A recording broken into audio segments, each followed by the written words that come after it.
The Galactic Council had been meeting for 6 hours when the anomaly showed up on the long-range sensors. Nobody noticed at first. The Vethkai delegate was in the middle of a speech about resource rights in the Outer Rim. The Sulhari were arguing, as they always did, about border coordinates. The Drenni sat in their corner of the chamber and said nothing, which was their way of saying everything. The anomaly blinked once on the sensor board, then twice. Then it stopped blinking and became a solid, unmoving dot. Counselor Mara Voss of the Drenni Collective was the first to see it. She had a habit of watching screens that other people ignored. It had kept her alive through 3 wars and 2 attempted coups. She leaned forward in her seat, very slowly, and looked at the coordinate stamp beneath the dot. Sector 7, edge of charted space. She knew what was in Sector 7. Nothing. Sector 7 was supposed to have nothing in it. The Council had agreed on this 12 years ago, after the Vethkai pulled their mining rigs from the asteroid belt there. Dead sector. Surveyed. Catalogued. Empty. She pressed a single button on her console. The main display activated. The Vethkai delegate stopped talking mid-sentence. Everyone looked up. The dot on the screen was not small. The scale indicator in the bottom corner of the display told the story. Whatever had appeared in Sector 7 was 11 kilometers long, 4 kilometers wide at its widest point, and generating a mass reading that made the sensor calibration system run a self-check, because it assumed something was broken. Nothing was broken. The thing was just that big. "What is that?" said the Sulhari ambassador, whose name was Preth, and who was not usually a person who asked questions without already knowing the answers. Nobody replied. The sensor suite updated. The object was not moving. It had appeared at sublight speed from a fold point that the Council's charts showed as inactive. Fold points didn't just activate. You needed a ship capable of generating a fold wake powerful enough to punch through dead space, and the engineering required for that was the kind that took centuries to develop. The Vethkai had it. The Sulhari had it. The Drenni had a version of it. Nobody else in the known galaxy had it. Mara Voss looked at the object on the screen. Then she looked at the species marker the sensor suite had assigned to it. The suite had scanned the drive signature. It had cross-referenced the fold-wake pattern against every known engine type in its database. It had run the check 4 times. The marker it had attached to the object read, Terran. Mara Voss sat back in her chair. Terran. The word moved through the chamber like a cold current. She watched it cross the faces of the other delegates one by one. The Vethkai delegate, whose species had 4 eyes, blinked all of them in sequence. The Sulhari ambassador Preth went very still, even the Drenni. And the Drenni made it a point of cultural pride to react to nothing, shifted in their seats. Terran. Earth. Humans. The species that had been granted observer status 14 years ago. The ones who had sent a single diplomat to council chambers with a translation device, and a handshake, and an offer of trade agreements. The ones whose home system sat in an unremarkable stretch of the Orion Arm, with 1 habitable planet, 2 small moons, and no strategic value whatsoever. The ones who had, for 14 years, been very quiet. "Pull up visual," said Counselor Voss. The camera array in Sector 7 was old. Nobody had maintained it because nobody expected to use it. The image it sent back was grainy, slightly time-delayed, and still managed to make the entire council chamber go silent for 30 seconds. The ship was the color of storm clouds, not the ornamental gray of the Vethkai warships, which were designed to look threatening, not the polished silver of the Sulhari dreadnoughts, which were designed to look expensive. This thing was the gray of something that had been built to work. The surface was marked with scorch patterns and micro-impact craters, and the kind of wear that came from distance, not combat. It had traveled far to get here. There were gun ports along the side. Mara counted them before she could stop herself. She lost count at 40.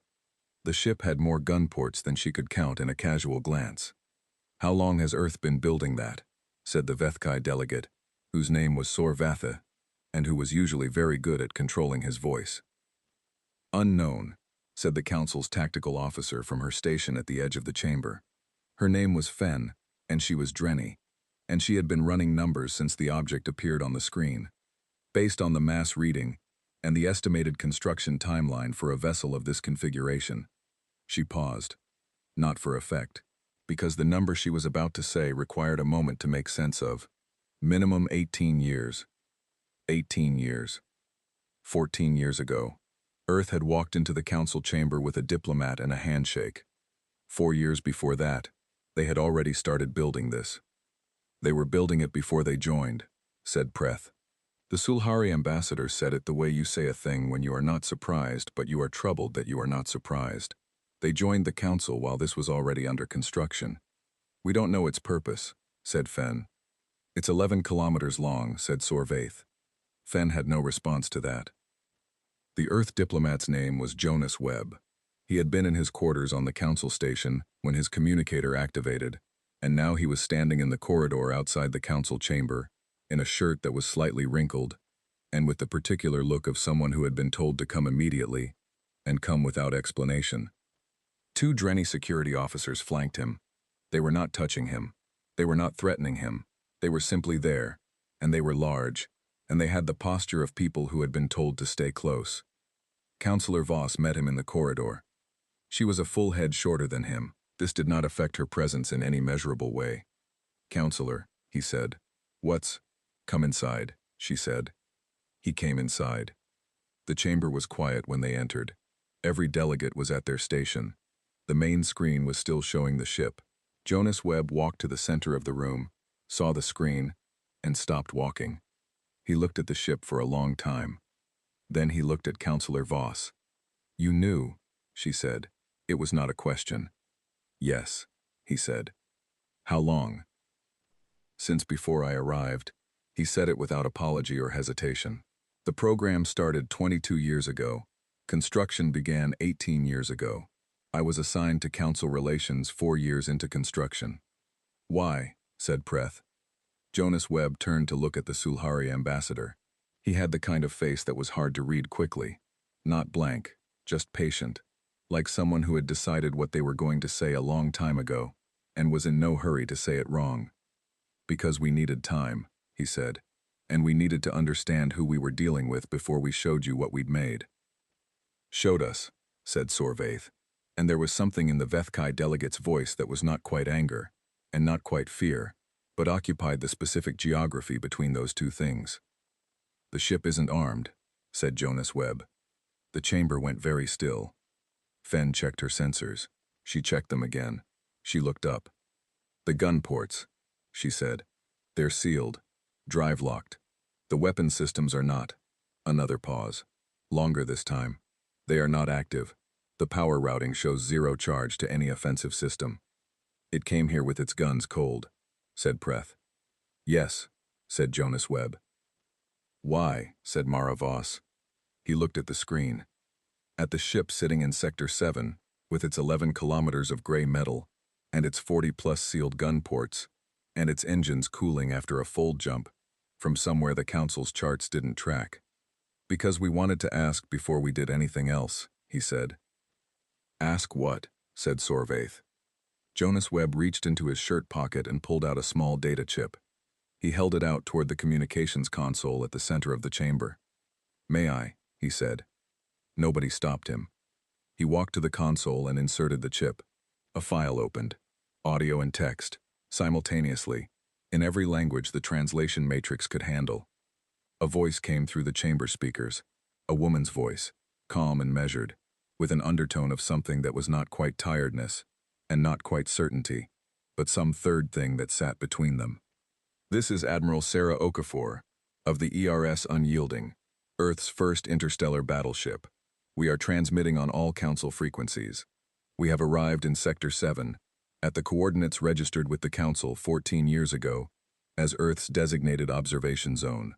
We are unarmed in posture, non-hostile in intent, and requesting formal permission to approach the Council station." A pause.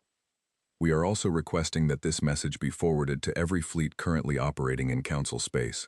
We have information relevant to every species in this chamber. We did not want to transmit on open frequencies without permission." Another pause.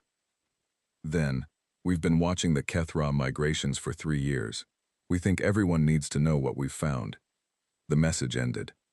The The chamber was so quiet that Mara Voss could hear the environmental system cycling air through the vents above the ceiling tiles. She looked at the data chip sitting in the console. She looked at Jonas Webb. "The Kethra," she said. "Yes," he said. "The Kethra were not a species that anyone discussed in casual session. They were not a species anyone discussed at all, if they could avoid it. They existed at the edge of mapped space, beyond the last survey marker, and the 3 attempts to establish contact with them over the past century had each ended in a way that the Council's historical archive described as inconclusive, and that everyone in this chamber understood to mean something considerably more definitive than that." "What did you find?" said Sorvaith. His voice was different now. The geography between anger and fear had shifted. Something else had moved in. Jonas Webb looked at the screen, at the ship, at its sealed gun ports and its cooling engines, and its 11 kilometers of storm cloud gray. "The migration's changed," he said. 3 years ago. Direction, speed, formation density. Everything changed. We've been tracking the pattern." He turned back to the chamber. "They're not migrating anymore." He let that sit for a moment. "They're converging." The silence that followed was the loudest thing Mara Voss had heard in 20 years of council sessions. She looked around the chamber at the faces of the Vethkai and the Sulhari and her own Drenni colleagues, and she saw the same thing in all of them. The Kethra convergence. That single phrase, delivered in the flat and careful voice of a man who had been holding it for the right moment, had done what 6 hours of political argument could not. It had made everyone in the room want to be on the same side. "Forward the Admiral's message," said Mara Voss. "To who?" said the communications officer. "Everyone," she said. She looked at Jonas Webb. "And tell the Admiral," she said, "that she has permission to approach." Webb nodded once. He reached into his other pocket and pulled out a second communicator. "A private one," she noted. He pressed a button. She said yes, he said into it. And somewhere out in Sector 7, 11 kilometers of storm cloud gray metal began to move. The message hit the Vethkai fleet first. Admiral Sorkatha, of the Vethkai 3rd Formation, was 3 days out from the council station, running patrol routes along the Outer Rim corridor. He had 42 ships under his command. Destroyers, mostly. 2 heavy cruisers. 1 carrier that was older than his career but still flew straight. He was eating when the message came in. He read it once. Then he told his communications officer to kill all outgoing transmissions and read it again. The officer stared at him. Killing transmissions during active patrol was a protocol violation. Sorkatha was not a man known for protocol violations. "Sir, kill them," he said. They went quiet. He read the message a 3rd time. "The Kethra are converging." He had not seen those words written down in his entire 30-year career. He had heard them spoken, once, by an old admiral at a decommissioning ceremony, in the specific way that old soldiers say things they are not supposed to say to young soldiers but say anyway, because they have decided it is important. The old admiral had been describing the second contact attempt, the one the archive called inconclusive. Sorkatha had been 23. He had never forgotten the way the old man's hands looked when he said it. Still, completely still. Not the stillness of calm, the stillness of a species-level memory. He looked out the viewport at the patrol corridor, at the empty, well-charted, utterly familiar stretch of space he had been flying for 6 months. "The Kethra are converging. Get me the fleet channel," he said. I thought, "Internal fleet channel," he said. "Not outgoing. Get me my captains." The message hit the Sulhari 7th Fleet 40 minutes later.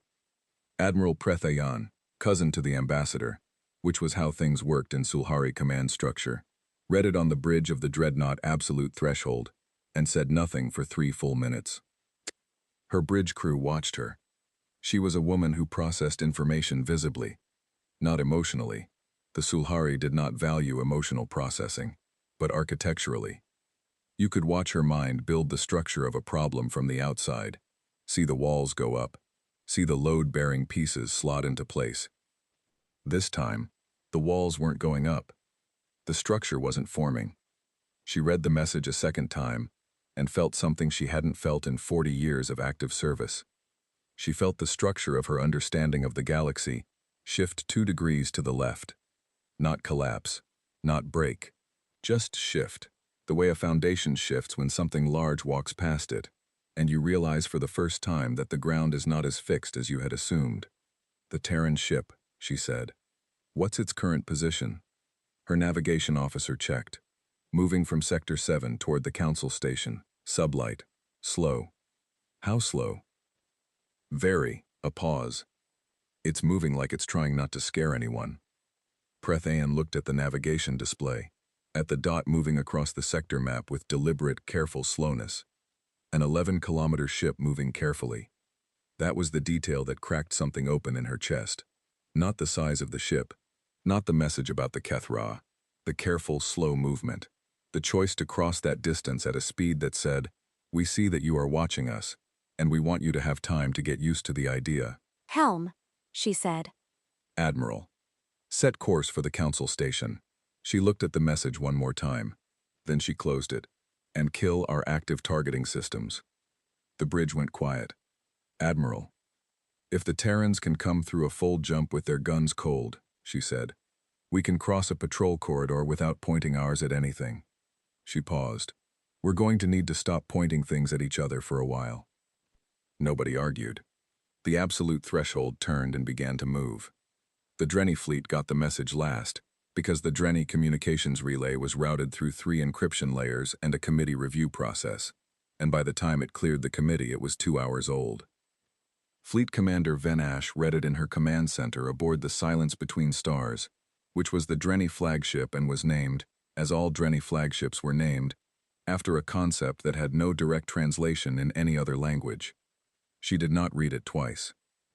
The Drenny prided themselves on reading things once, and understanding them completely. Ven Ash had been doing it since she was old enough to read. She read the message once, folded the datasheet, and set it on her console with the particular precision of someone who was being careful with something fragile. She sat for a while. The Drenny had lost 6 ships to the Kethra in the first contact attempt. The Council archive said, inconclusive. The Drenny historical record was more specific. It named all 6 ships and all of their crew members, and the exact manner in which each ship had ceased to be a ship and become instead a field of debris. 312 names. She had read them all. Everyone in Drenny Command had read them all. It was part of the orientation for flag officers. The Kethra are converging. Signal the Council Station, she said. Yes, Commander. Tell Counselor Voss that the fleet is standing by. She picked up her stylus and turned it in her fingers. And tell her that we want to speak with the Terran Admiral before anything else happens. Understood. Quietly, she added. The communications officer looked at her. Send it quietly, she said. Don't route it through the open channel. Direct line to the Counselor's personal console. She set the stylus down. The Sulhari and the Vethkai will be moving toward the station. I don't want them to think we're coordinating without them, and I don't want them to see us ask for a private meeting and assume we are. So the message needs to look like a status report until it's in Voss's hands. The officer nodded slowly. You think they'll cooperate, he said. The Sulhari and the Vethkai. You think they'll actually? I think the Kethra convergence is the one thing in this galaxy that makes everyone stop posturing, she said. And I think the humans know that. She looked at the message, still folded on her console. I think they've known it for a while. The ERS Unyielding crossed the boundary into Council Station space at 0300 station time. It did not hail. It had sent its message. It had received permission to approach. It moved at the speed it had set for itself, and it did not ask for anything else. Admiral Sarah Okafor was on the bridge. She was not a large woman. She was not a dramatic woman.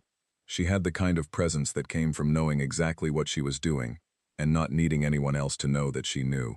Her crew had served with her for 9 years, and in 9 years they had learned that she was at her quietest when the stakes were highest, and that her quiet was not the absence of feeling but the management of it, which was a different thing entirely. She stood at the main viewport and watched the Council Station grow from a point of light to a structure. It was enormous. The Galactic Council Station had been built 200 years ago and expanded 6 times since.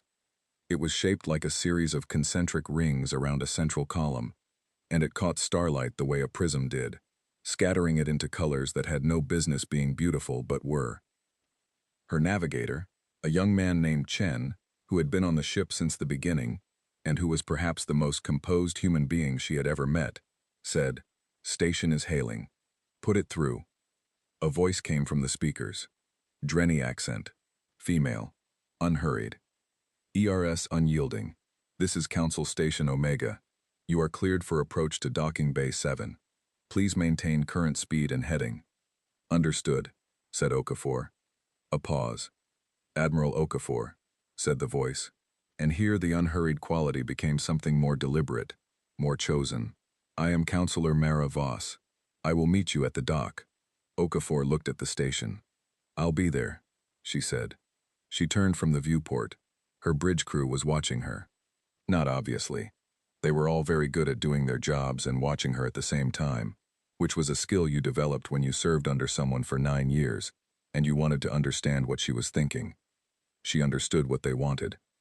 They wanted to know if it had worked, if the message had landed, if the convergence data was going to matter to the people in that station the way it had mattered to the people who had compiled it, if they were going to listen, or if they were going to lock the humans in a conference room and argue about jurisdiction while the sensor records stacked up and the Kethra kept moving. She didn't know yet. She knew Voss was meeting her at the dock. That was not nothing. Prepare the data package, she said to her tactical officer. Everything. The full 3 years. Migration maps, formation density analyses, the timestamp correlation study, the communication intercepts. The intercepts? Her tactical officer, a woman named Rivas, looked up. Admiral, the Council doesn't know we've been monitoring Kethra communications. They're going to, said Okafor. Better we tell them than they find out later. Rivas hesitated. That could be a problem. Yes, said Okafor. So could the Kethra. She moved toward the door that led off the bridge. Prepare the package. All of it. She walked off the bridge. The door closed behind her. Chen and Rivas looked at each other across the nav console. She's going to give them everything, said Chen. Yes, said Rivas. He thought about the right word. That's very trusting. Rivas looked at the viewport, at the station, still growing, beautiful and strange in caught starlight. I think that's the point, she said. Mara Voss was at Docking Bay 7 20 minutes before the Unyielding arrived. She was alone. She had not brought security. The station commander had argued with her about this for 6 minutes before she closed the channel. She stood in the bay, in the particular stillness of someone who is waiting for something they have been thinking about for a long time. The bay was large. Most bays were large. This one felt larger than usual, because she was very aware of the size of the ship that was about to dock in it, and the ship was going to fit, but only just. 11 kilometers of ship. She had been in council work for 32 years. She had met presidents and warlords and one Vethkai emperor who had 17 assassination attempts on his record, and walked like it. She had negotiated the Drenni-Sulhari border compact of 2891, while both sides were actively shooting at each other. She had once talked a Vethkai admiral out of firing on a civilian transport by having a calm conversation with him about the specific legal definitions of territorial waters, and not blinking for most of it. She was not a person who was easily impressed. She was, standing in Docking Bay 7, at 0320 station time, somewhat impressed. The Unyielding came in on thrusters only, moving with a precision that its size had no business achieving. She felt it before she saw it. A low vibration in the deck plates. More resonance than sound. The kind of thing that bypassed your ears and went straight to the back of your chest. Then the nose appeared through the bay's magnetic seal, and then the rest of it, slowly, carefully, enormous and gray, and marked with the evidence of wherever it had been for however long it had been out there. It docked. The vibration stopped. A boarding ramp extended. Mara Voss waited. A woman walked down the ramp. Medium height, dark skin, gray beginning at her temples, wearing a uniform the color of the ship. That same functional, unornamental gray. No medals, no rank insignia that Voss could read, Just the uniform and the walk, which was the walk of someone who had stopped needing external signals to communicate authority a long time ago. She reached the bottom of the ramp and stopped. They looked at each other across 20 meters of deck plating. "Counselor Voss," said Admiral Okafor. "Admiral," said Voss. A pause. "You came alone," said Okafor. "So did you," said Voss. Okafor looked around the bay, then back at Voss. Something changed in her face. Not a smile. Not quite. Something more internal than that. "The data package is ready," she said. "Everything we have." "I know," said Voss. "Your man Webb told me." "He told you everything?" "He told me enough." Voss looked up at the ship, at the sealed gun ports along its flank. "I want to understand something," she said. "Before we go to the council, before all of it." She looked back at the admiral. "You built this ship for 22 years. You sent a diplomat ahead of it. You waited 14 years inside this council, asking for nothing, taking nothing, just watching." "Yes," said Okafor. "Why?" The admiral was quiet for a moment. "Because the last 3 species who arrived in council space with a ship this size, and no introduction, arrived with their guns hot," she said, "and we didn't want to do that." Mara Voss held that answer for a moment. "And the Kethra," she said. "We found the convergence 3 years ago," said Okafor. "We've been deciding how to tell you." "And this was how," said Voss. "The ship, the message, the whole." She gestured vaguely at the bay. "The ship, the entire sequence of events. This. We needed you to take us seriously," said Okafor. "Not because we wanted to be taken seriously, because what we found." She stopped. The internal thing that was almost a smile was gone now. "What we found requires everyone to be in the same room paying attention. And the best way to get everyone in the same room paying attention was to give them something they hadn't seen before." She looked at the counselor. "Did it work?" Mara Voss thought about the chamber, about the faces of the Vethkai and the Sulhari and her own colleagues when the word Terran came up on the sensor board, about the silence that had fallen over the convergence message like snow over ground. "Yes," she said. "Good," said Okafor. "The other fleets are moving toward the station," said Voss. "All of them. Vethkai, Sulhari, Drenni." She paused. "They went quiet when the message hit." Okafor nodded. "How quiet?" she said. "Very," said Voss. The admiral nodded again. "Slower this time." "Then we don't have much time," she said. "Before they arrive and the politics start." She reached back toward the ship. A crew member she had clearly been expecting appeared at the top of the ramp with a data case. They carried it down and handed it to her without a word. She took it and held it out to the counselor. "This is everything," she said. "Every sensor reading, every migration chart, every communication intercept we recorded, the full 3 years, unedited." Voss took the case. "Communication intercepts," she said carefully. "Yes. The council doesn't know you've been monitoring Kethra transmissions." "No," said Okafor. "We're telling you now."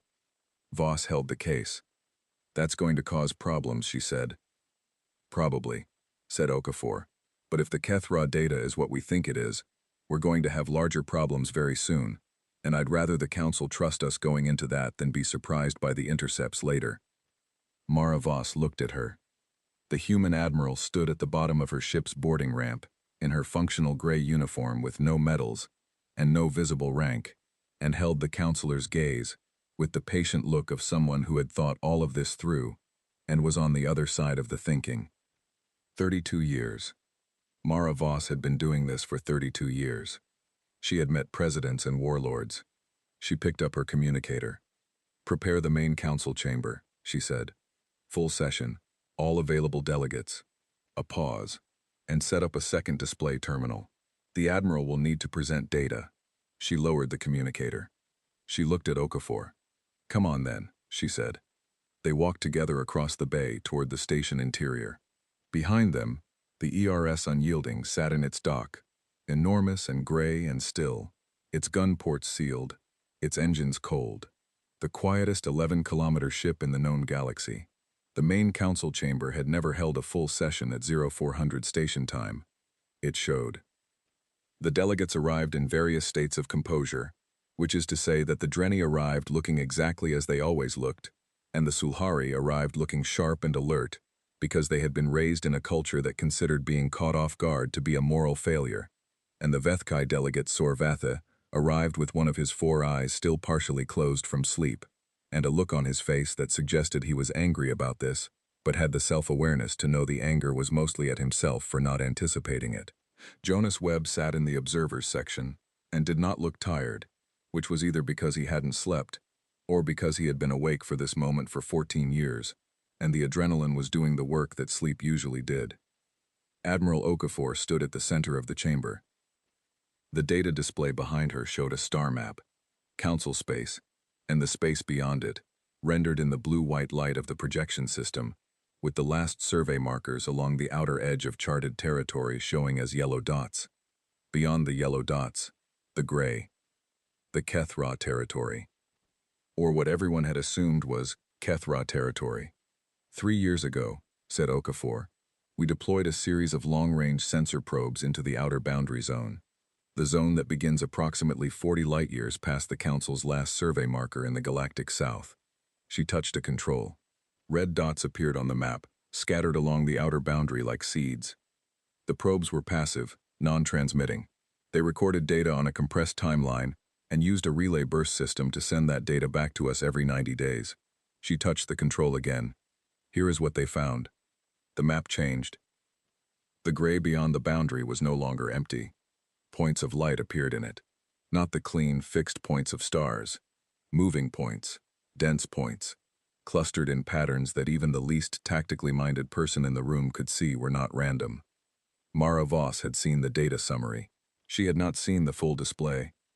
She felt the structure of the chamber shift around her. Not dramatically, quietly, the way rooms shift when everyone in them recalibrates something at the same time. The Kethra have always migrated, said Okafor. Your records go back 3 centuries. The migration pattern was consistent. They moved through the outer boundary zone in cycles of approximately 40 years, in loose formations of between 300 and 800 units, following a path that curved around the galactic south and returned to their point of origin. We know this, said Preth. The Sulhari ambassador's voice was careful, not dismissive. Careful, the way you are careful with something you are not sure is fragile, but you have decided to treat as if it might be. What your records don't show, said Okafor, because none of your probes penetrated far enough into the boundary zone to catch it, is what the current migration looks like. She touched the control. The dots on the map moved. It was a time lapse. 3 years of data compressed into 40 seconds. The Kethra units, and there were far more of them than 300 to 800, moved across the display in the specific, converging pattern that the word migration did not cover. Migration spread out. They dispersed. They followed resource gradients and seasonal cycles. This was not spreading out. This was drawing in. The dots moved from every point on the outer boundary toward a central region, a specific region. A region that, when Mara Voss overlaid the standard galactic coordinate grid in her head, sat at approximately galactic south-southwest, said Sorvath. All 4 of his eyes were fully open now. That's the approach corridor for the Vethkai outer rim. It is one of 4 approach corridors they are moving toward, said Okafor. The other 3 intersect with Sulhari expansion space, Drenni primary territory, and the independent systems cluster in the galactic east. Silence. The map kept showing the dots. Moving. Converging. Patient in the way that things are patient when they are very large and not in any hurry. How many units, said Fenn, the Council's tactical officer. Her voice was flat. This was either professional composure or the particular flatness that came from already doing the math and not wanting to be the first person to say the number out loud. Okafor looked at her. At last count, she said, 47,000. The number went into the room like a stone into water. 47,000 Kethra units. The largest recorded Kethra migration in the Council's 3 centuries of records had been 800 units. That migration had brushed the edge of Drenni space 70 years ago, briefly. 3 Drenni survey ships had gone to observe. None of them had returned.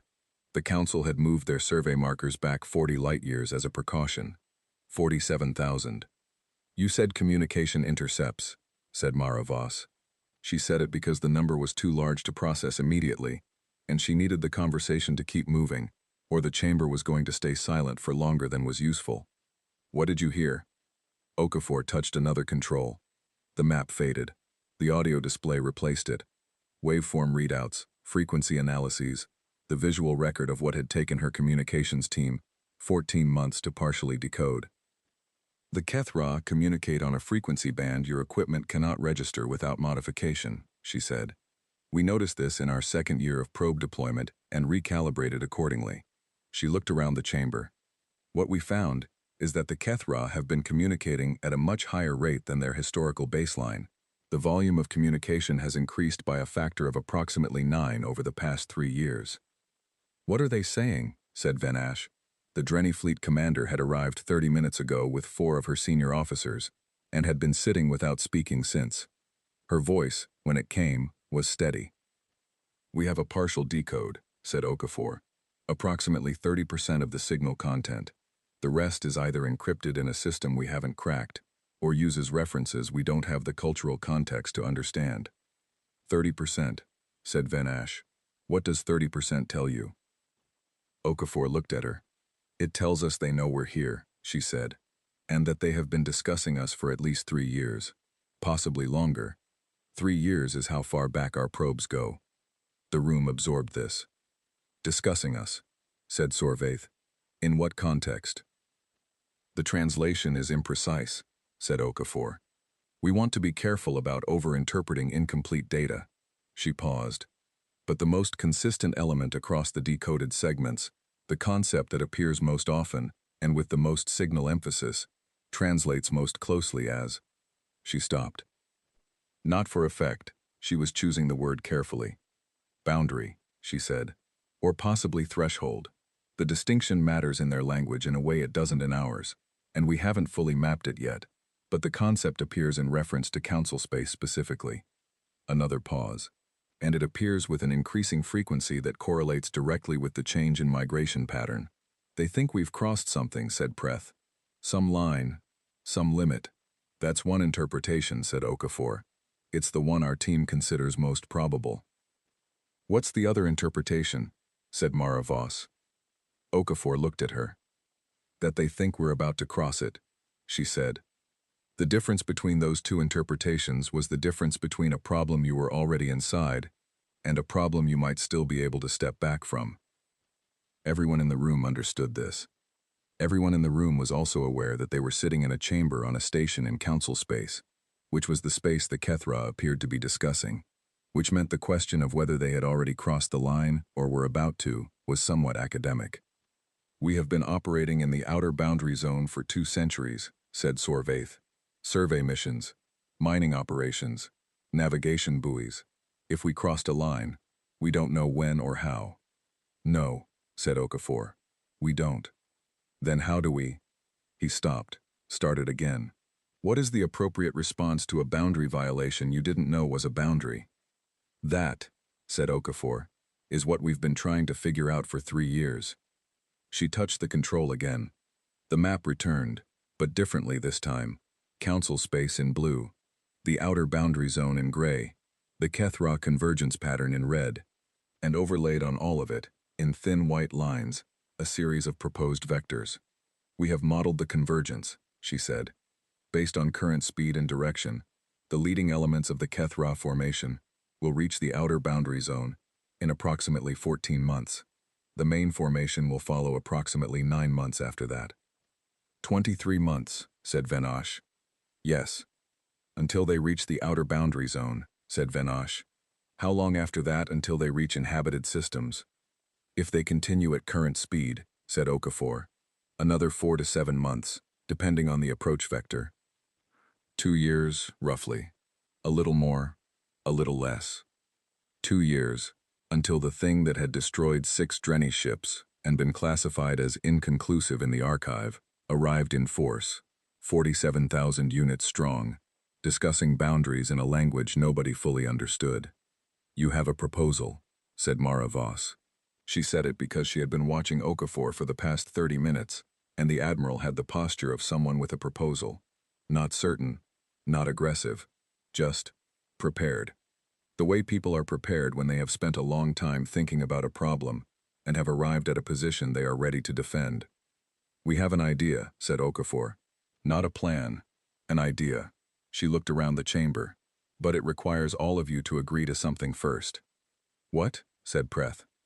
"Trust," said Okafor. "Specifically, mutual trust, which means no one acts unilaterally. No Vethkai ships firing on Kethra scouts. No Sulhari mining operations in the outer boundary zone. No Drenni survey missions that might be interpreted as provocation." She paused. "And no human ships either." "You're asking us to stand down," said Sorvaith, "while a force of 47,000 enemy units moves toward our space." "I'm asking you to hold," said Okafor. "There's a difference." She looked at him. Standing down means giving up. Holding means choosing not to move until you understand what you're in. "And you think you know what we're in," said Sorvaith. "I think we might be in a misunderstanding," said Okafor. "And I think misunderstandings are a great deal easier to resolve before anyone shoots than after." The chamber was quiet. Mara Voss looked at the map, at the red dots converging on a space that contained everything the species in this room had built over centuries. Everything they had argued over, and divided and mapped and argued about some more. "The idea," she said. "What is it?" Okafor looked at her. "We go talk to them," she said. The silence that followed was different from the previous silences. This one had a specific texture. It was the silence of people who had just heard something that their instincts told them was either the best or the worst thing they had heard in a long time, and couldn't yet determine which. "The Kethra have never accepted contact," said Venash. 3 attempts. None of them. "None of them had complete communication intercepts," said Okafor. "None of them knew what the Kethra were saying before they went in. We do. 30% is incomplete. It's also 30% more than anyone has ever had." "And you think that's enough to?" Venash stopped. Who would go? Okafor didn't answer immediately. Mara Voss looked at her. "You," said Voss. "We have the intercepts," said Okafor. "We have the best partial translation. We have a ship that can reach the outer boundary zone before the Kethra formation does." She looked around the chamber one more time. At the Drenni and the Sulhari and the Vethkai. At Jonas Webb in the observers section, watching with the expression of someone who had known this moment was coming and still found it larger than expected. "And we haven't sent 3 missions into Kethra space that ended badly. We don't have that particular history with them." "You have no history with them," said Sorvaith. "Yes," said Okafor. "That's the point." Nobody spoke. The map glowed in the center of the chamber. Blue and gray and red, the colors of what was known and what was unknown and what was coming. Sorvaith looked at Venash. Venash looked at Preth. Preth looked at Mara Voss.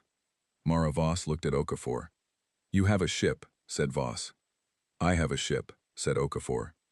"You have a crew willing to do this." Okafor didn't answer immediately. Which was, Voss noted, the most honest answer she had given so far. "I have a crew that understands what the alternative looks like," said Okafor. "That's close enough." Mara Voss looked at the map for a long moment. Then she looked at the chamber. "Vote," she said. The vote took 4 minutes.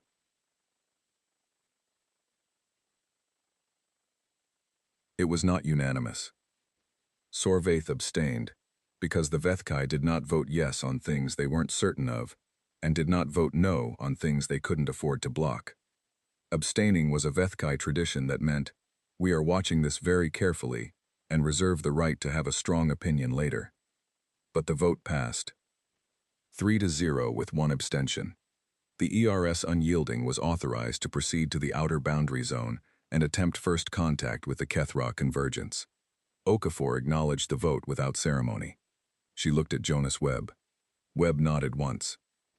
She walked out of the chamber. Behind her, the map still glowed. The red dots still moved. Patient, slow, enormous. 14 months to the boundary. The Unyielding had been in dock for 6 hours. It was going to need to leave very soon. The Unyielding left Council Station at 0900.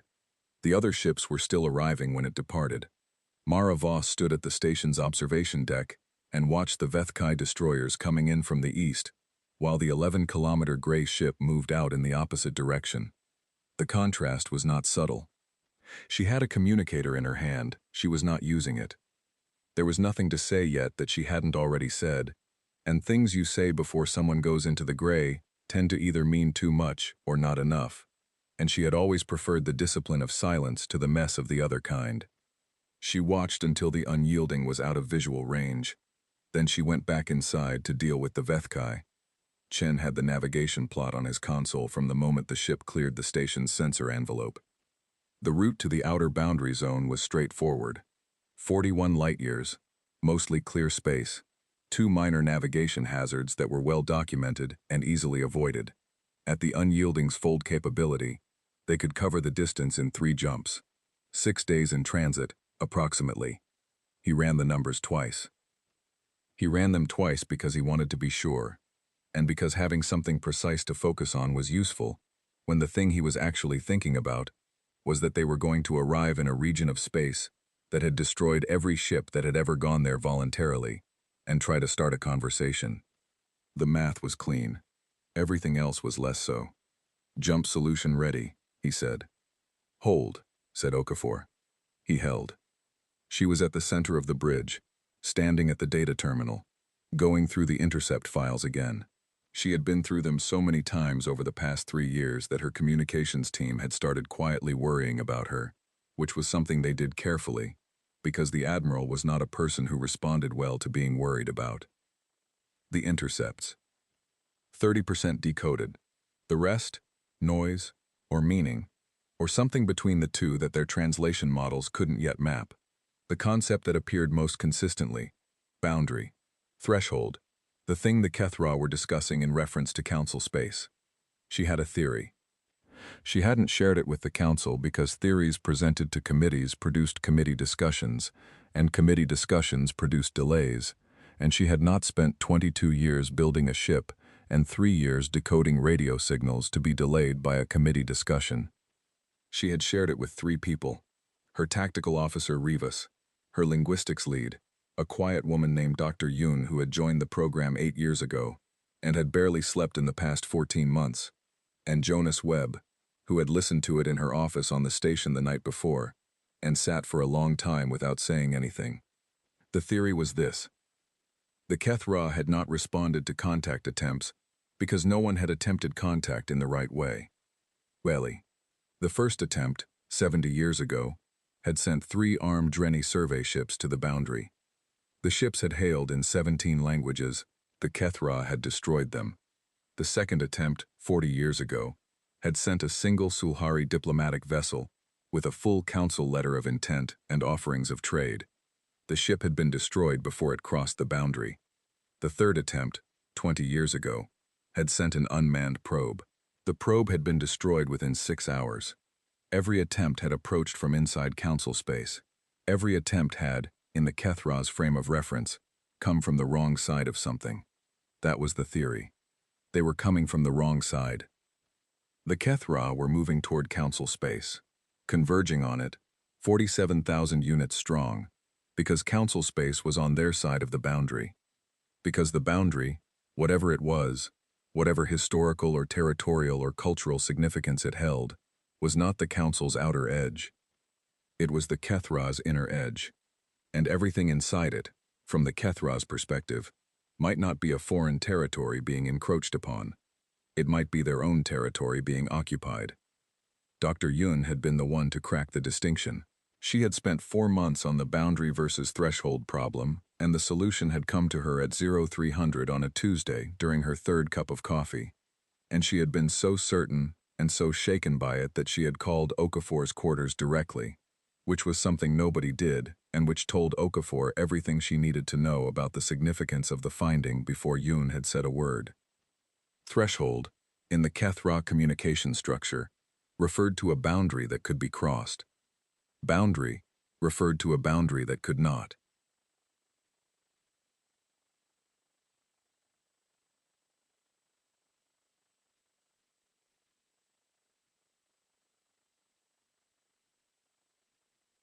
The Kethra were not using threshold. Okafor looked up from the terminal. "Vethkai fleet is hailing," said Rivas. "Fleet Admiral Sor Kathy. He says—" She paused. "He says he would like to offer an escort." Okafor looked at her. "An escort," she said. "His words," said Rivas. "He says—" Another pause, longer this time, the pause of someone reading a message that contains more than the words in it. "He says, the Vethkai Third Formation has 16 destroyers that can match the Unyielding's fold speed. He understands that the mission is contact, not combat. He is asking if the Admiral would prefer to not go alone." The bridge was quiet. Okafor looked at the forward display, at the space ahead of the ship, empty and star-scattered and leading, in a direction she had been pointing toward for 3 years, toward the boundary. She thought about 47,000 units. She thought about 3 failed contact attempts. She thought about a Vethkai admiral who had read a message about the Kethra convergence and gone silent, and then turned his fleet around and driven toward the council station, and who was now, apparently, asking to follow a human ship into the most dangerous region of space in the known galaxy. "Tell him no," she said. Rivas blinked. "Admiral, tell him no." "With thanks," said Okafor, "and tell him that if this works, there will be time for the Vethkai to be involved in everything that follows, and if it doesn't work—" She turned back to the terminal. "There's no point in losing 16 more ships." Rivas relayed the message. A reply came back 2 minutes later. Rivas read it. Something moved across her face. Not quite a smile. "He says," said Rivas, "understood. We will hold position and keep our guns cold. You taught us that." She paused. "And then he says, good hunting." Okafor was quiet for a moment. "Tell him thank you," she said, "and then give me the jump solution." Chen had the solution ready. He had been ready for 12 minutes. "Jump solution on your mark," he said. "Mark," said Okafor. The Unyielding folded. They came out of the first jump at the edge of a debris field that wasn't on any current chart, because it had been formed by the collision of 2 asteroids approximately 15 years ago, which was recent on a geological scale, and recent enough on a navigational scale to require a 6-hour detour. Chen handled the detour with the calm efficiency of someone who considers unexpected obstacles to be a navigation problem rather than a personal affront. Okafor spent the 6 hours with Dr. Yoon. Yoon's workspace was on Deck 7, in a section of the ship that had been converted from storage during the build-out. It was full of displays showing waveform analyses and translation matrices, and the particular organized chaos of a space occupied by someone who thinks very quickly and moves slowly. There were 3 half-empty coffee cups on the desk. Yoon noticed Okafor looking at them and moved them without comment. "The boundary concept," said Okafor. "Walk me through it again." "The Kethra language has a structural feature our translation models initially classified as redundancy," said Yoon. She sat down and pulled up a waveform display. "The same concept encoded multiple times in each transmission unit, with slight variations in each encoding. We thought it was signal reinforcement, noise reduction. It wasn't. It was specificity." Yoon pointed at the waveform. "Each encoding is a different semantic layer of the same concept. Like, imagine if every time you said the word home, you simultaneously communicated whether you meant your current house, your childhood house, your cultural origin, or the concept of belonging in general. All at once, same word, but with 4 layers of meaning, each slightly distinct. And the boundary concept has 6 layers," said Yoon. "We've decoded 4 of them reliably. The first is spatial, a physical location. The second is temporal, a location that has existed for a specific length of time. The third is—" She stopped. "This is the one that took me longest. The third layer encodes something like precedence, prior claim, the concept that the boundary exists because it was there first." Okafor sat down across from her. "They think it was theirs before it was ours," she said. "I think they don't think it in the way you're using that word," said Yoon. "I think for them it's not a belief, it's a fact. The way the age of a mountain is a fact. It was there before them. It will be there after. It simply is." "And the 4th layer?" Yoon was quiet for a moment. The fourth layer, she said, is the hardest to put into words that don't distort the meaning. She pulled up a different display. The closest I've come is a boundary that is also a responsibility. Not just this is ours. This is ours, and we are responsible for it. We are its stewards. She looked at the display. The Kethra don't just think of themselves as living in their territory. They think of themselves as its guardians. Okafor sat with this. What are they guarding it from? She said. Yoon looked at her. That, she said, is what the two layers we haven't decoded yet might tell us. She turned back to the display. I've been working on them since we left the station. There are patterns. I can see the structures, but the referential content, the specific concepts they're pointing at, I can't resolve them yet. They reference things we don't have in our translation database, things we've never encountered, things that might be why, said Okafor. Yes, said Yoon, things that might be why. They sat in the organized chaos of Deck 7 and looked at waveforms that were trying to become words, and beyond the hull of the ship, the debris field drifted in silence, and beyond the debris field, 41 light-years of space waited to be crossed. When we get there, said Okafor, when we reach the boundary zone, I want to be transmitting on their frequency from the moment we come out of the fold. I know, said Yoon. Not hailing, said Okafor. Broadcasting. The intercepts, playing their own communications back to them, on their frequency. At the source encoding level your team identified. Yoon nodded. You want them to know we were listening, said Yoon. I want them to know we were paying attention, said Okafor. There's a difference. Yoon looked at her the way people look at admirals who say things that sound like distinctions between similar concepts but are actually the difference between a mission that works and one that doesn't. Yes, she said, there is. The second jump put them inside the outer boundary zone. Nobody had been in the outer boundary zone since the last council survey, 20 years ago, which had placed its markers and left before anything could happen to it. Chen came out of the fold and immediately ran a full sensor sweep. The sweep came back clean. No Kethra units in the immediate vicinity. We're early, he said. Yes, said Okafor. The formation is still 14 months out. The leading edge might not be, said Rivas, from Tactical. She was watching her own display. The data we have is 3 months old at minimum, if any units have accelerated. Keep scanning, said Okafor. The ship moved deeper into the zone. The outer boundary zone was not empty. It was full of the slow, unremarkable material of deep space. Dust, minor debris, the occasional rogue planetoid on an orbit so large that it had probably been traveling since before the Council's oldest recorded civilization.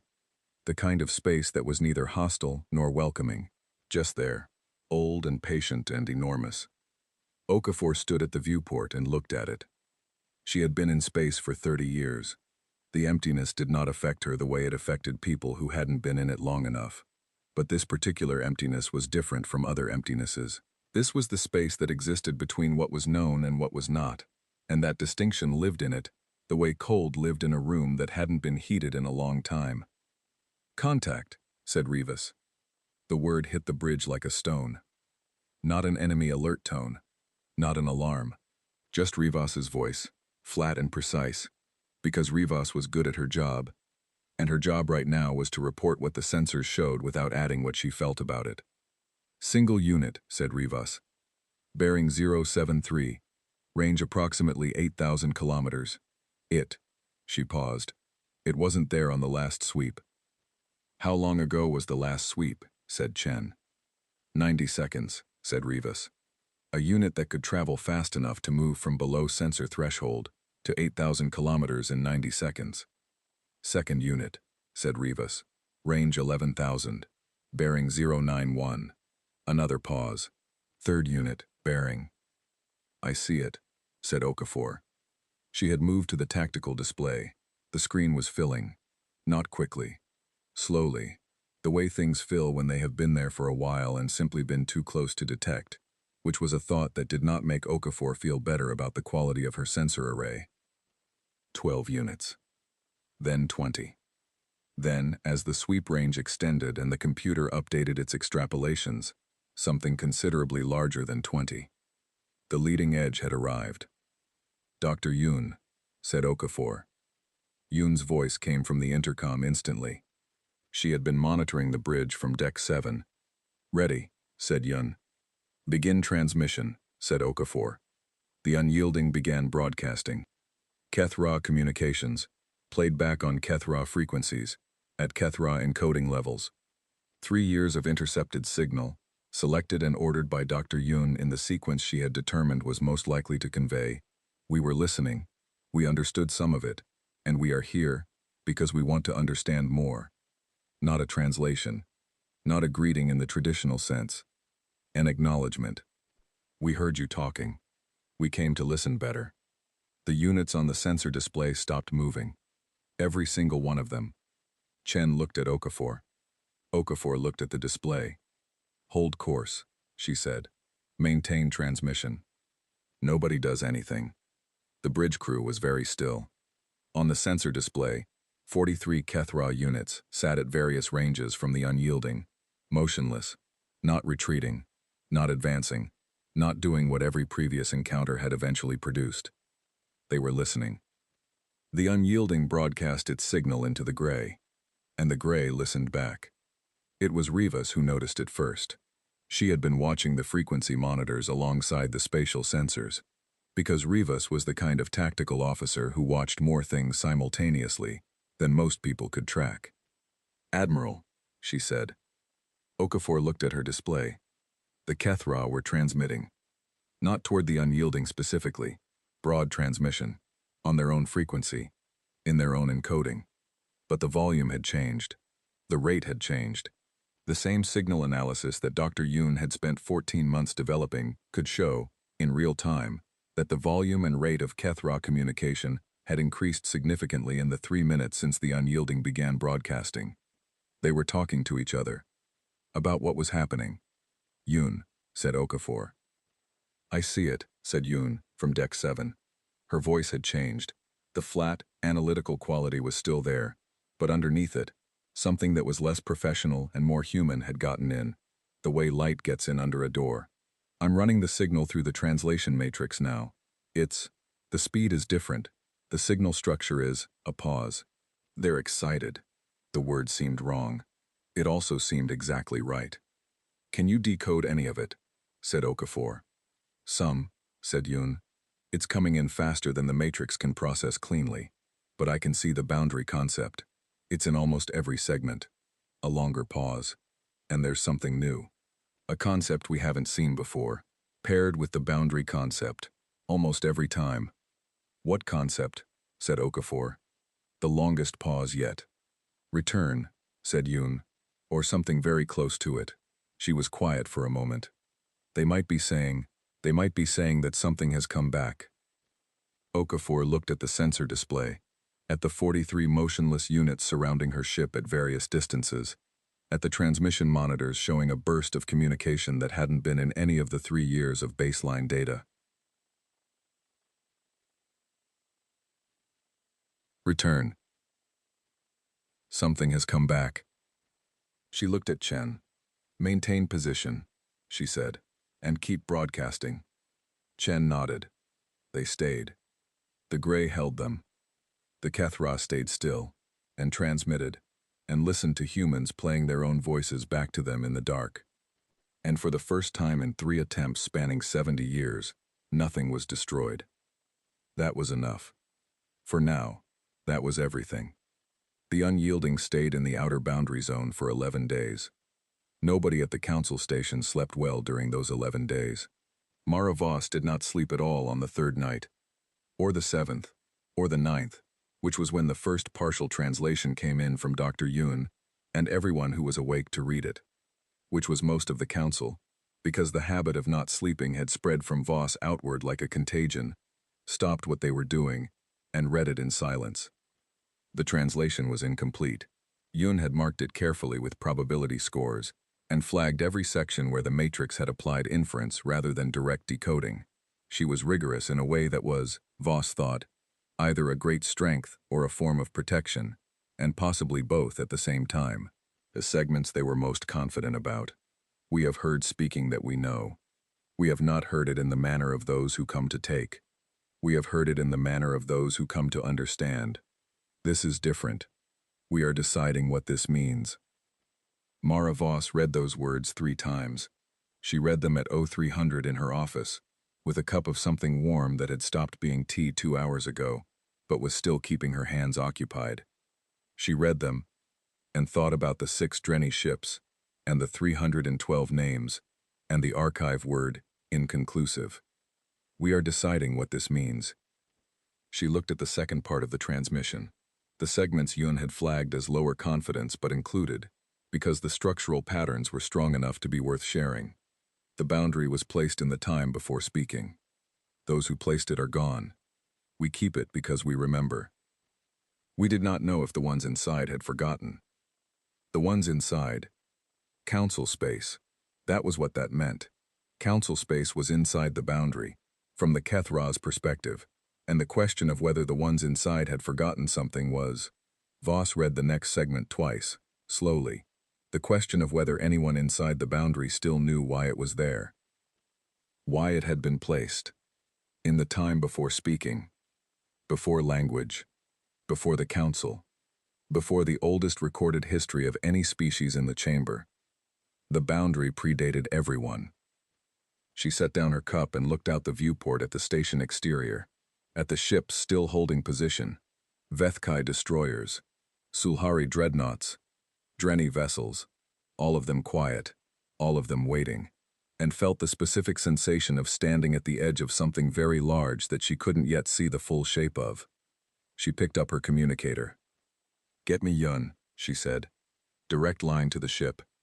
The signal delay between the station and the unyielding was 22 minutes each way. This meant conversations happened in 44-minute gaps, which was not ideal for anything requiring nuance or follow-up questions, but it was what they had. Mara Voss sent her question at 0330.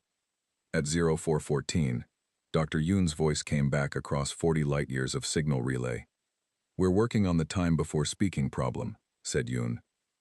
"It appears in the Kethra signal with a specific emotional, I want to say emotional. The matrix flags this as a significant semantic register shift. Wait. It's not just a time reference. It's a reverent time reference. The way some cultures talk about creation events or founding myths, something that defines everything that came after it."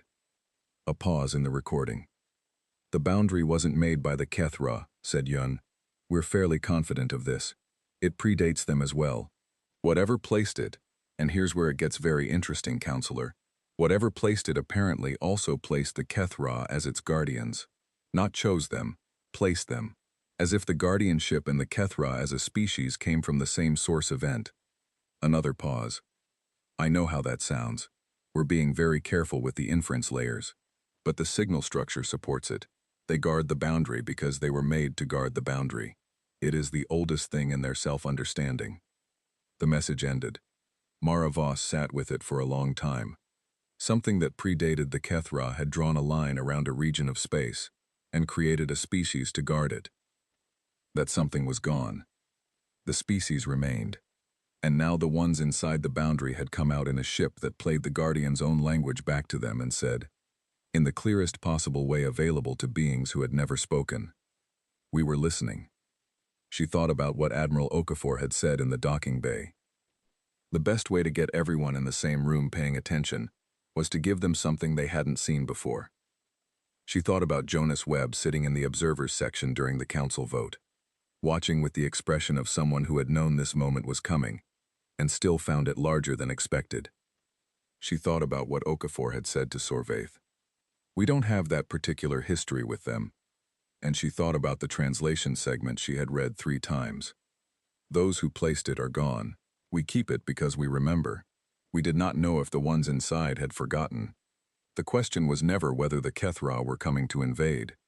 The question was whether anyone inside the boundary still knew what it meant. And the humans, who had no history with the Kethra, who had come into council space quietly and built a ship over 22 years, and sent a diplomat, and waited 14 years, and then arrived with their guns cold, and played 47,000 guardians their own language. The humans had walked into that question from the outside and given it an answer. We were listening. We came to understand. The answer wasn't, "We remember." The answer was, "We are willing to learn." And apparently, for the Kethra, that was enough. On day 11, the Unyielding transmitted a new message. Not to the Kethra, to the Council Station. Admiral Okafor's voice, over the relay, with the 22-minute delay stripped out by the time it arrived because the signal had been boosted at the midpoint relay station. "We've been in dialogue for 9 days. I want to be careful with that word. It hasn't been dialogue in the way we understand dialogue. There are no back-and-forth exchanges, no question-and-answer sequences. What we've had is concurrent speaking. We transmit. They transmit. Dr. Yun and her team work through the night mapping the intersections." A pause. "The Kethra are not coming to attack. I want to say that clearly and without qualification. The convergence is not a military operation. It is." Another pause, longer. "The closest word we have is inspection. They are coming to examine the boundary, to assess whether it has been violated and in what way, and what the appropriate response is." 3 years ago, the trigger for the convergence was a Sulhari mining operation in the outer boundary zone. Specifically, in a region of the zone that the Kethra considered to be the active marker line, the point where the boundary registers as present. The mining operation extracted material from that zone. The Kethra don't want the material back. The material isn't the issue. What they experienced was the equivalent of someone reaching through a wall they had been guarding for longer than recorded history and pulling a stone out of it.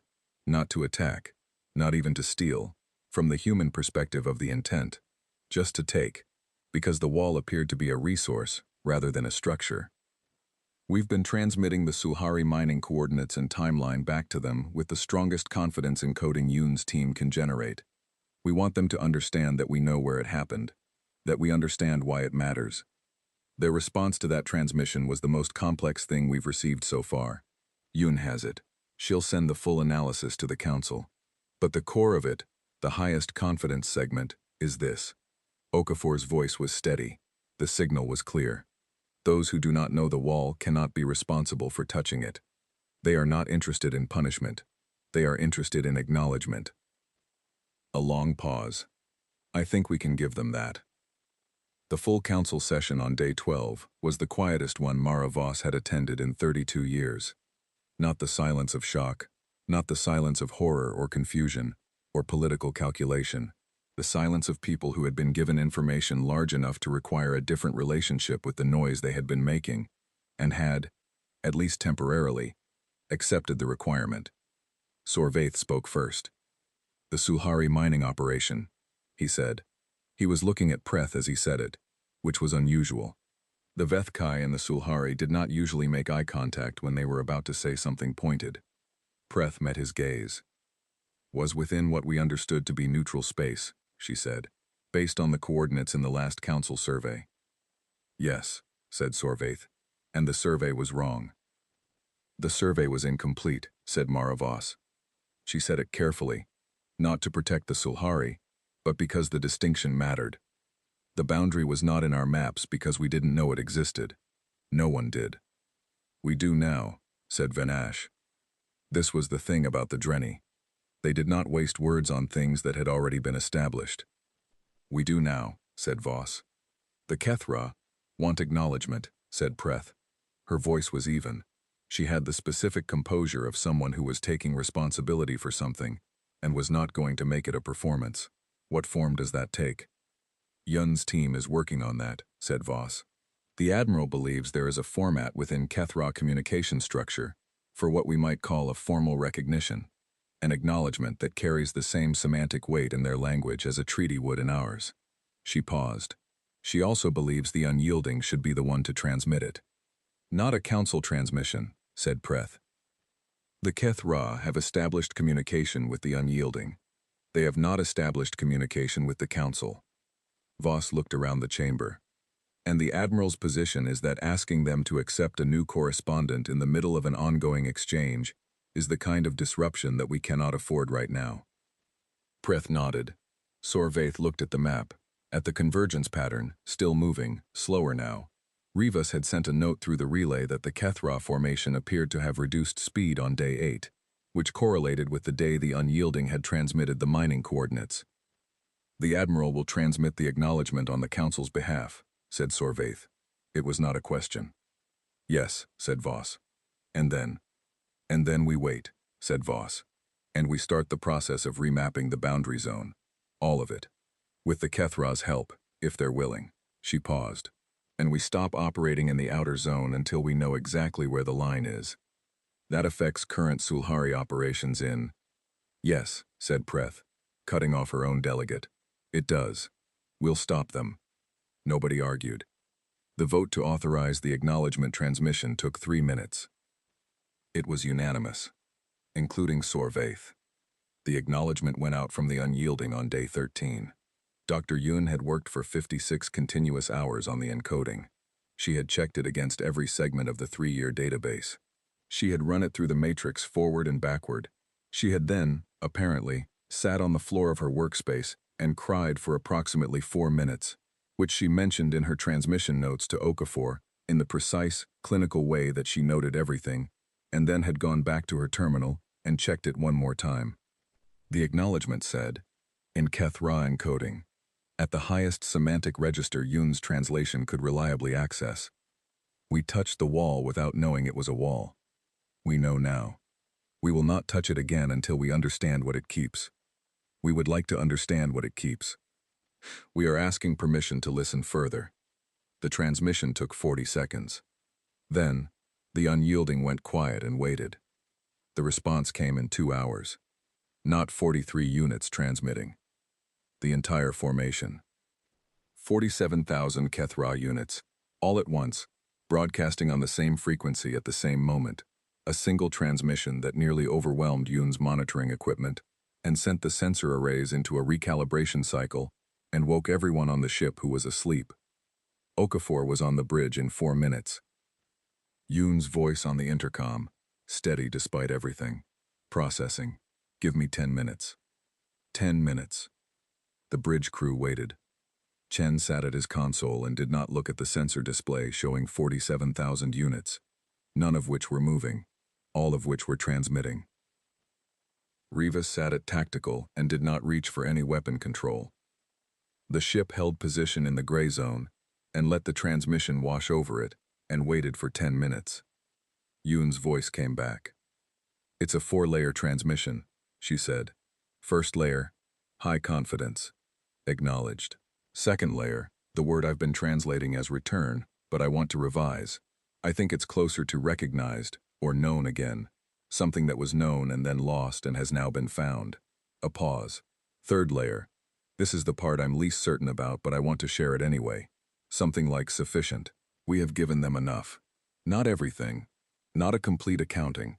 But enough to satisfy something they needed satisfied." A longer pause. "Fourth layer," said Yun. "This is the one I'm certain about. I've checked it 6 ways. The concept is in the highest confidence category we have." Okafor waited.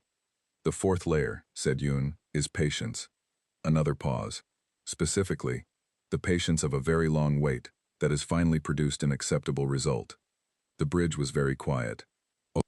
Okafor stood at the center of it and looked at the transmission data on the main display and thought about the time before speaking, and guardians placed by something that was now gone, and a boundary drawn around a region of space that had become, over centuries of exploration and mapping and mining and war, the home of 4 species who hadn't known the wall was there. 47,000 units had converged on that home to see if anyone inside it was still capable of stopping and listening and asking what the wall was for. And a species that had shown up in council space 14 years ago with a handshake and a diplomat and a ship they'd been building in secret for 8 years before that had been the ones to ask. "Signal the council station," said Okafor. "Yes, Admiral," said her communications officer. "Tell Counselor Voss." She stopped, looked at the data. At the 4-layer transmission from 47,000 units that had come to the edge of everything anyone knew, and found a human ship broadcasting their own language back to them. Tell her it worked. Mara Voss received the message at 0600 on day 14. She was at her desk. She had slept finally for 4 hours, and had woken with the clarity that sometimes comes after a long sleep deferred, the specific quality of mind that arrives when the body has finally been given what it asked for, and has returned something in exchange. She read the message.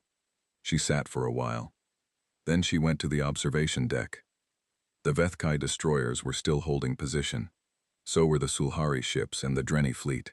All of them quiet, as they had been since the convergence message hit, as they had been since a council that had been arguing about border coordinates and resource rights and mining zones for 6 decades had looked up at a sensor board and seen the word Terran and felt the ground shift. They had all gone quiet. And in the quiet, something had become possible that the noise had been preventing. She stood at the viewport and looked at the ships and the stars and the space between them, which was the same space it had always been, and was now, in some way she didn't have full language for yet, understood differently. The boundary was out there. They didn't know its full extent. They didn't know everything it kept.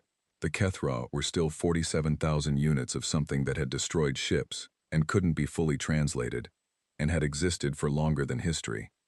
But they were also something that would transmit 4-layer messages of patience to a single ship that had come out to listen. And the humans had come out to listen. Not because they were told to. Not because the council authorized it.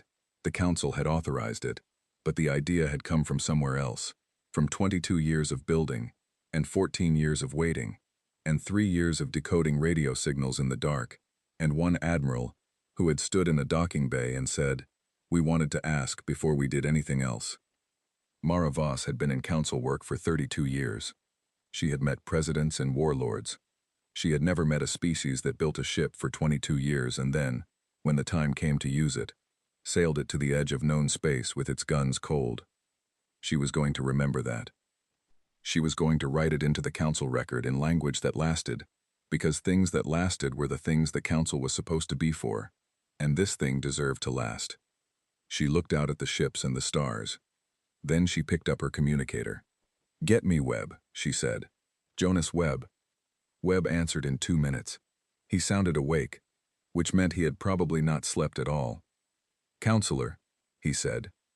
"It worked," she said. A pause. "Yes," he said. "How long did you think this would take?" she said. "From the beginning. The full plan. The ship, the diplomat, the intercepts, all of it. How long did you think it would take to get to this point?" She heard him think. "We had optimistic models and pessimistic models," he said. "The optimistic model said 30 years. We're at 22. You're ahead of schedule." "We're ahead of schedule," he agreed. She stood at the viewport and looked at the stars. "What's the next step in the plan?" she said. A longer pause. "There isn't one," said Webb. "This was as far as we planned. Everything from here." He stopped. "We thought if we could get to a point where the Kethra acknowledged us, we'd figure out the rest together." Together. She looked at the Vethkai ships, and the Sulhari dreadnoughts, and the Drenni vessels, and thought about 4 species that had been arguing about boundary coordinates and resource rights for 60 years, all of them holding position in the same piece of space, all of them quiet, all of them watching the same dot on the sensor display cross toward the outer zone, to attempt the conversation nobody had managed in 70 years. All of them, for the first time in Mara Voss's career, pointing in the same direction. "Together," she said. "Yes," said Webb. She looked at the stars. "That might," she said, "be exactly the right next step." 40 light-years away, in the outer boundary zone, the ERS Unyielding held its position in the gray and kept its guns cold and broadcast Kethra signals into the dark. Patient, as it had always been, as it had always intended to be. Waiting, not because it was afraid to move, but because it had understood something that 22 years of building had taught it, and 14 years of watching had confirmed, and 3 years of listening in the dark had made certain. The most powerful thing in any room was not the one who was loudest. It was the one who could afford to be quiet. And the humans, who had arrived with a handshake and a diplomat and an 11-kilometer ship with its guns sealed and its engines cold, had been very, very quiet. For a very, very long time. And now the whole galaxy was listening.